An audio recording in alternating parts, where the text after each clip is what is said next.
Verbs are words that express action. They tell us what's happening in the sentence. They also sometimes tell us about a state of being. For instance, in the sentence, Jake waves at Sally, waves is the verb. It tells us what Jake is doing. There are 3 types of verbs: action verbs, modal verbs, and linking verbs. When a person is doing or thinking something, that's an action verb. Here are some examples of action verbs. There are 2 types of action verbs: transitive verbs and intransitive verbs.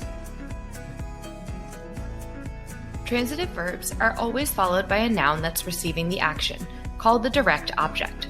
For instance, in the sentence, I patted my dog's head, the verb is patted, and the noun that's receiving the action is my dog's head, which makes it the direct object. When an action verb has no direct object, it's called an intransitive verb. Intransitive verbs can be followed by an adverb or adverb phrase, but there will never be a direct object. Nothing is receiving the action. Modal verbs are verbs that express possibility, ability, permission, or obligation. Here are some examples of modal verbs. In the sentence, Laura's story might be embarrassing, the modal verb tells us about a possibility for Laura's story.